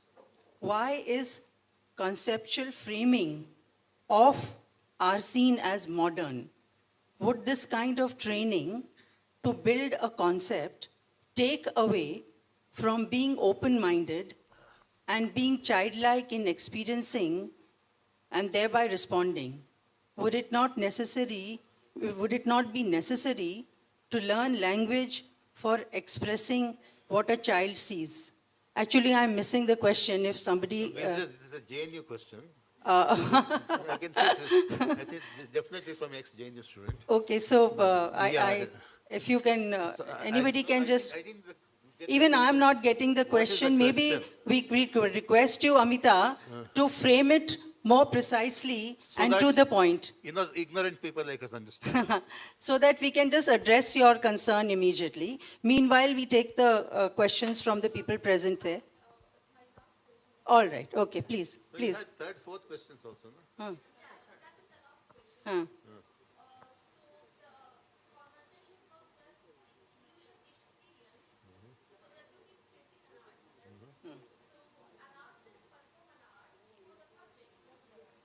Okay. Okay, just a minute. There is a person here. He's been waiting long. Gurvinder. Gurvinder, please come online. We can't hear you. Please unmute. Yeah, I have unmuted. Okay. Can you listen to me? Yes, we can. Okay. सभी सुधीजनों को मेरा पंजाब की धरती से नमस्कार प्रणाम। आप सभी को बड़ी देर से पिछली भी जितनी वर्कशॉप्स हुई हैं उनको भी मैं देख कर सुन रहा हूँ और सच में बहुत अच्छा लग रहा है। अगर मैं यूं कहूँ कि हमारी जो भारतीय संस्कृति है उसमें एक शास्त्रार्थ की परंपरा रही है जिसमें 2, 4, 10 सुधीजन किसी एक विषय के ऊपर व्याख्यान देते हैं और उनको सुनना अच्छा लगता है। तो आज भी ऐसा ही हो रहा है। लगभग सारी ही वर्कशॉप्स में ऐसा ही मैंने महसूस किया। जब हम आर्ट क्रिटिक की आज बात कर रहे हैं और पिछले भी बात चल रही है तो संध्या जी ने कहा था कि हम लोग ये कर सकते हैं कि एक ऐसा आर्काइव बनाया जा सके जहां पे हम लोग अपनी अपनी लिखी हुई क्रिटिसिज्म जो है वो भेज पाए और उसका एनालिसिस भी अगर हमें मिल पाए कि क्या ये वाकई ही क्रिटिसिज्म की कैटेगरी में जो हमने लिखा है वो है या कि सिर्फ ये एक रिपोर्टिंग है। तो इस लिहाज से क्या प्रगति हुई है मैं उसके बारे में नहीं जानता हूँ। तो आप सभी सुधीजन बैठे हैं और मेरा एक बार फिर से आपसे अनुरोध है कि इस दिशा में हम कुछ कर पाएं। I will take that question because he is referring to, because he is attending all the workshops that has been happening since Kalakshetra, since 2 months. So his question is that in one of the sessions, there was a query from the audiences and students that how do we know where to put our writing? Because the platform is so widespread and they don't get a focused attention. So our chairman, Dr. Sandhya Purecha, had said that all those young aspirants who are interested in writing on arts or have written pieces, they are free to send it to Sangeet Natak Akademi, and we are creating a blog whereby we'll be collecting all these writing pieces and those will be assessed by your special committee and edited, and we will be putting it online for it to be shared with all the people who are interested in those kind of writings. So because we are still continuing with our workshop, maybe this will be the last one and we open again in April. So, and we are busy in the month of February. So I think after March end, we would start working focusing more on this aspect about what you said and what you're waiting for. Thank you for being there and listening to us. Thank you. Anything, any other question? Acha, there is another one from Amita again. She says, sir, is it not possible to collate a lot of experience? Again, it's the same thing. What is it? It's a chat, so I don't think there's a question. What is the second? There is no question that I see on the screen now. No. That is her observation, which is fine. Anybody else this side? I saw somebody. Okay, kindly come up, sir. Sir, please frame your question little tight because we are running short of time, sir. Hello, everyone. My name is Krishnaya, working in different archives and folklore and archaeology, and also work very much in detail on puppetry. Whether the human theater is first or puppetry is the first. But according to the theory, we say puppetry is the first, because human hesitate to act the Devata Patra or Pap Parikalpana, so he took later the human act. Krishnaya, sir, I'm sorry to interrupt. Yes, please come to the question. yes, whether the institute, Sangeet Natak Akademi or any academy, they have not given much importance to the puppetry. Like, there were 167 troops in 1988 in Karnataka itself. Today you can count only in fingers. This is my... Yeah. So your concern is not with art critiquing, it is basically about puppetry. 1 minute. Write an open letter to Sangeet Natak Academy to do justice to puppetry. Yeah. This is not pertaining to Yes. this. This is topic. not, but So we'll please, take note of your no concern, question. sir, and Yes, we will yes, answer you separately. I'm coming right now. No, please come to the Yes, question. yes. My question is right now. So when you see the performance, you have to see twice, thrice, or 4 times, or 5 times. Then only you can critique. But looking at once, making critique is impossible. Even while reading in the olden days for the Yakshagana people, Manana, Patana, and then Spurana. So this is what. So your Thank you. observation is taken. I don't think you have any question. And your concern will be addressed separately by me out of this forum, Let's sir. go to Thank you so much for being there. Please, if you have questions, come and speak. Frame your questions properly. Young students, why are you hesitating? Huh? Please come up, come up. Come. Very good. Come here. Okay. Good morning and Jai Hind, everyone. I am Pratibha and I'm from MIC, Manipal Institute of Communication. And I have a very general question to ask to all the jury here. As Sir said in our opening address, that the youth is not really appreciating the art very well as it should be appreciating.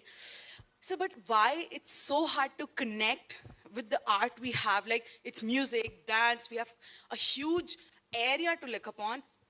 But we as a youth, we hardly see like 25 young students coming up to watch a big, Padma Shri, like Rajan Sajan Mishra performing. It's hard to see students coming up. So I was like, what is it? Is it a leniency that we have to choose what we want to see today? Or like, why is it so hard for us as a youth to connect? So that was just a general question I had. So very good question. See, because there are 2 kinds of art in our society now. One is this whole deluge of popular arts. Amish Patel, Ananda Neelakantan, Bahubali stuff and all that. There's creative art. And popular arts is for the masses, mass consumption. It's like Haldiram Namkeen. Okay? But more sensitive arts is for people not for aristocrats or anything. Aristocrats in terms of sensitivity, not caste or background. Creative aristocracy, as E.M. Foster used to call them. So they want to listen to more refined kind of music, look at more refined kinds of painting, more refined kinds of literature. But majority are happy with this, this popular arts, which has made too much of in contemporary theory. So, in fact, a lot of young people are responding to sensitive arts a lot because I see a lot of young people in classical music concerts and MAHE, organized MAHE, in Sangeet Natak Akademi. I see all of them organize these, very good art programs. A lot of young people come to it. And I write poetry. I can't aspire to become as famous as Shah Rukh Khan. But when my book of poems came out, the collected book of poems, 800 pages book, 2,000, 3,000 copies were sold out within a few months. So which means young people are listening to and responding to good art. There are always few. I think Madhu would like to respond. It's an important question, and I really do believe that the youth is very interested, right? But they have a lot to choose from, so it has to pick their interests. So I will give you an example of myself as a young student. I once went to a very, MAHE organized this concert of a very famous Shehnai player, and I came home and said to my mother, buzurg koi Shehnai baja rahe the, and we were like not interested at all. We didn't have our phones, right, at those days, nothing. And the very next week, we had Pandit Ravi Shankar come to modern school, and there was 3,000 students at that time, and loud, and in between somebody got cheeky and started clapping. He said, "Acha, tumko clap karna hai?" Okay, come, let me teach you teen tal. You do 1, 2, 3, 4. Clap like this. And now I'm going to play to that. And we were hooked. The next 2 hours, we were his, So I think it's also the responsibility of the artist. I'm not saying dilute, tone down, or dumb it down. No, you're all smart enough, right? You want a challenge. You want to watch something that inspires you. And we have now made a return to the sensorial. Yeah, because for us artists also, there was this time when the pandemic happened, we are all into the ritual of gathering people. That's where the art happens, that's where the teaching happens, and that's just taken away, right? So we also reinvented. And of course, this real culture started. Right. But what I'm saying is that as artists today, I believe we have to maybe shorten something, be succinct. Otherwise, we are just listening or watching things that go on for hours, and people are just expressing their thoughts without thinking about the audience. Right. And I really think this generation, in fact, is a full of disruptors, creative disruptors. And I think you should have access to more of this, and for artists to also up their act and make it more accessible to you without dropping the standards. Thank you so much, Madhu. I think any other question? Yeah, come on.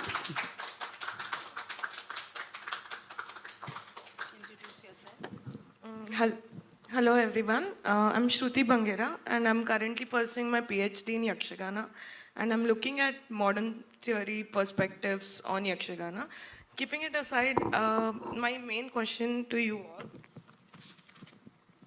considering that every one of you have been either practitioners of art form or participant observant of art form, also theorists, how did you tackle critical intimacy while questioning or practicing the art form to someone on pedestal?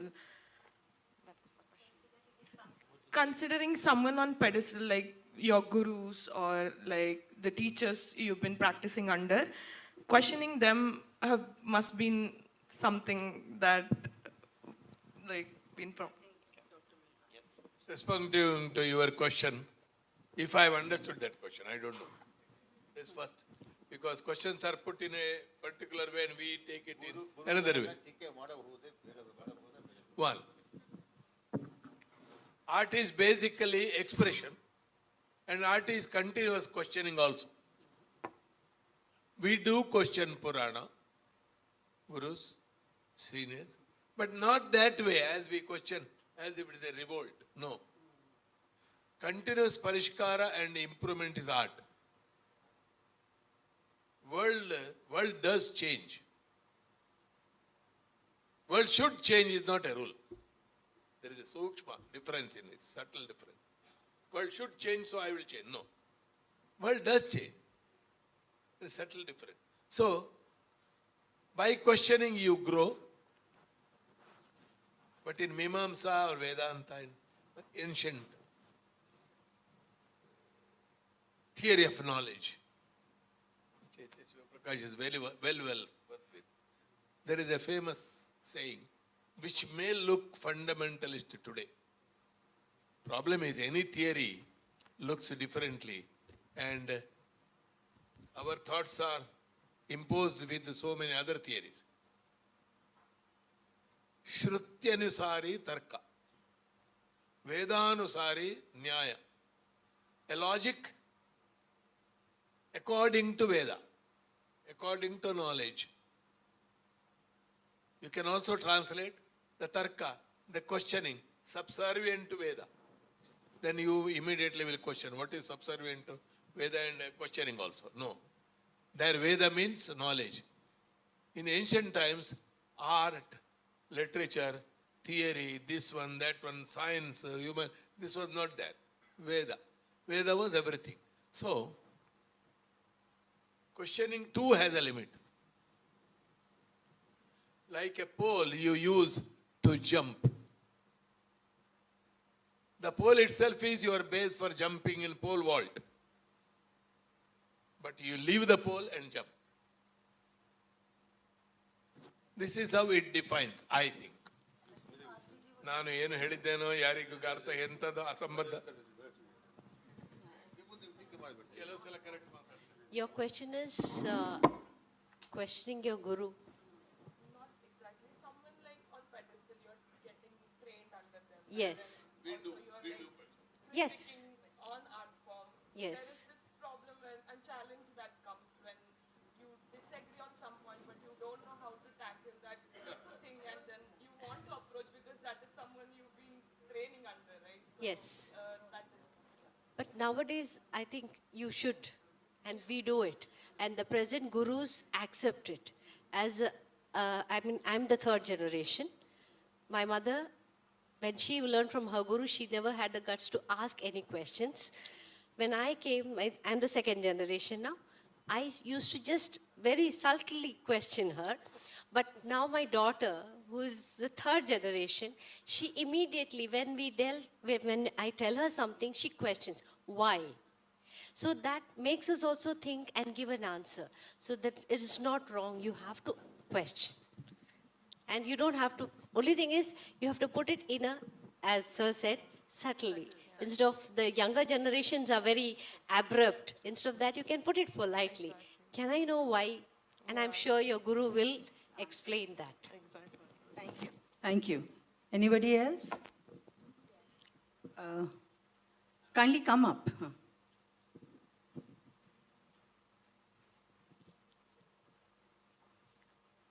Just introduce yourself. Yes.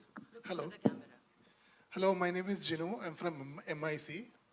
Sir, ma'am, you told us about ChatGPT, created by this company called OpenAI. OpenAI.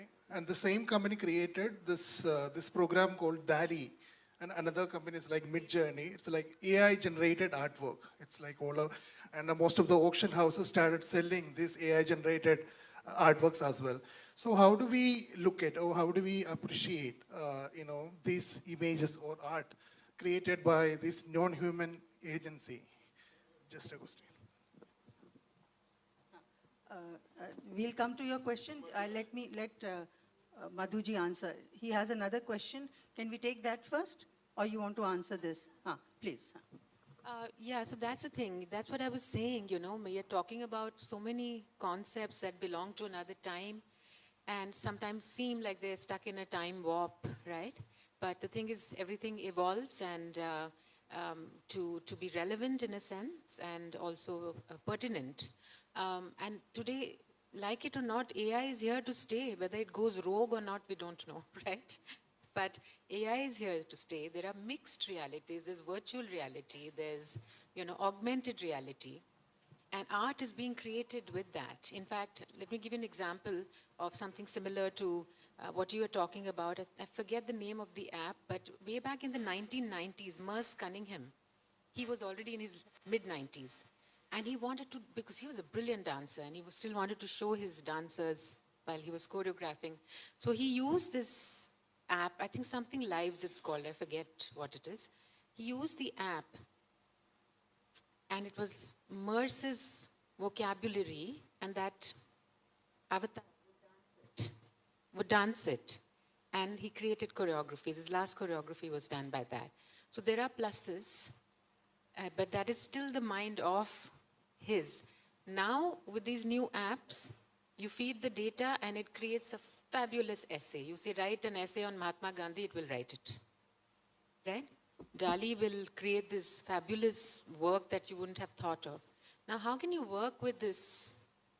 Today, I keep saying that creativity is an imperative 21st century skill. And I think the pandemic showed us that we have to be in the present moment, fearless, and move, right, and create. So now we'll have to look at the challenges this is going to pose and also the pluses. I'm right now in the process of creating a choreography on climate change, working with tech artists using virtual reality and AI to interact with the dancers. But again, it is placed in the space of the Panchamahabhutas. So if you're looking at air pollution or fire, you're looking at heat and how Earth's temperature should not rise by that 2%, right? And you're looking at climate migration, the politics of it also, right? Environment is political. So, I mean, I think it's a very exciting time. We just have to see how we're going to navigate it, right? And that's for each person, each artist to see. But the possibilities are endless. Thank you, Madhu. I think we come back to our question. Kindly come online. Unmute, please. Yeah. My question is that we often hear in perspective to Natya Shastra that whether the performance should be Lokadharmi or Natya Dharmi. So how do you panelists see this concept of Lokadharmi and Natya Dharmi? Shivananji, would you like to answer this question?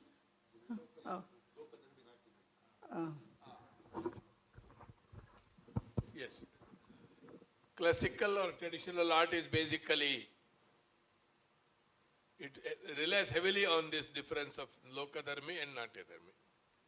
But there are artists and aspects of art which combine them.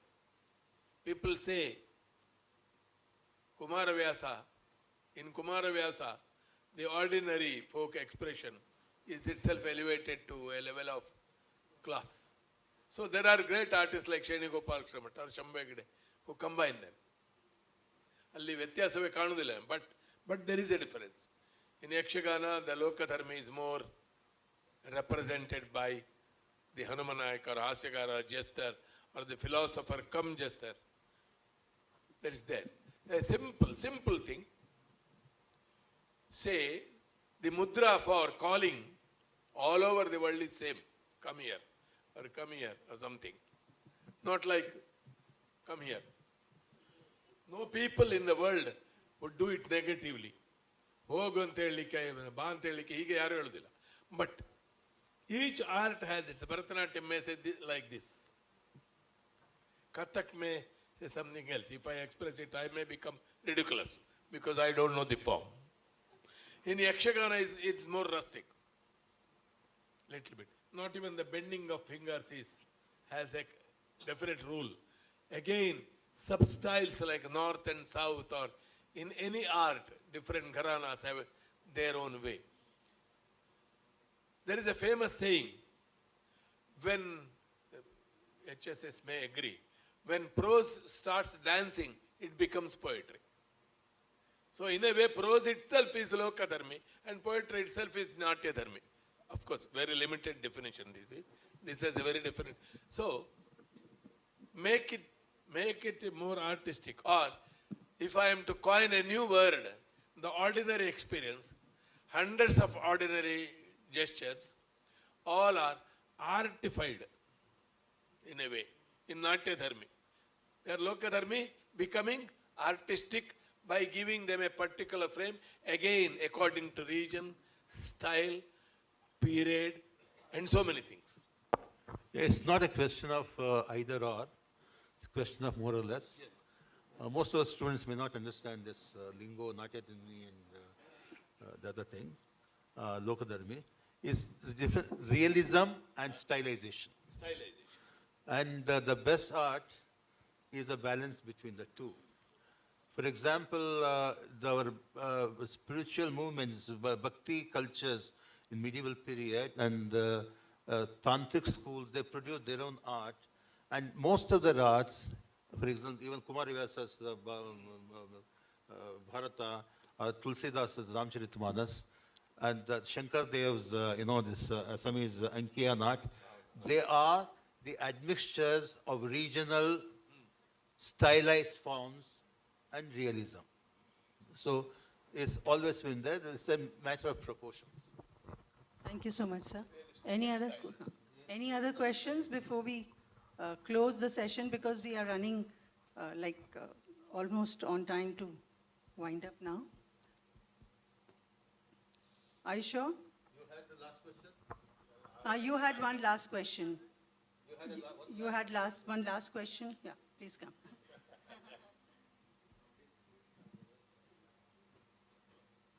To make it short, sir, basically it was mentioned ordinary people cannot critique art. So isn't this elitism? This is one of the stupidest statements. That ordinary people cannot critique art.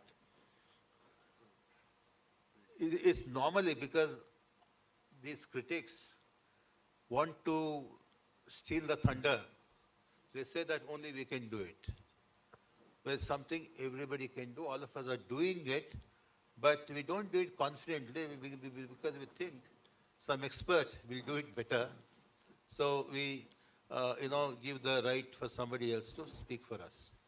I think a workshop like this should encourage everybody to respond to art from his or her own position. I just conclude with one example. I wrote a play on Tipu Sultan. Of course, Tipu Sultan is very controversial these days. Anyway, not talking about controversial. Now, in my play, the play ends with Tipu's death in the last Mysore war. But the director said, no, it's not proper because Tipu should not die in the state and so on. And then, when this play was staged in Hassan, Jetka driver came for the play. He asked a very pertinent question. He said, how can you do a play about Tipu without depicting his death? Because the most meaningful thing about Tipu's life is his death. If you want to do a play on Karna, it has to Karnavaram. That's why Bhasa zeroes down on that particular episode, is the most essential thing.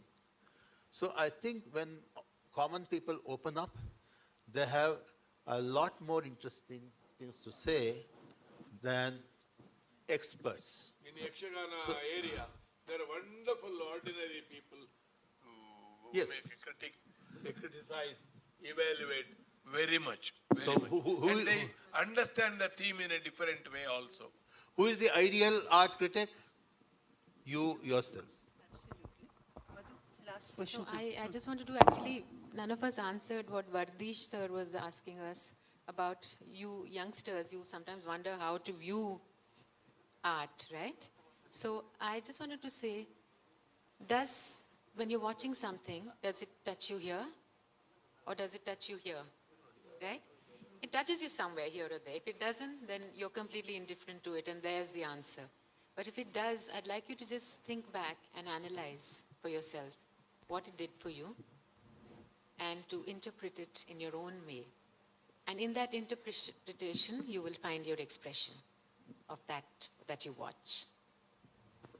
Thank you.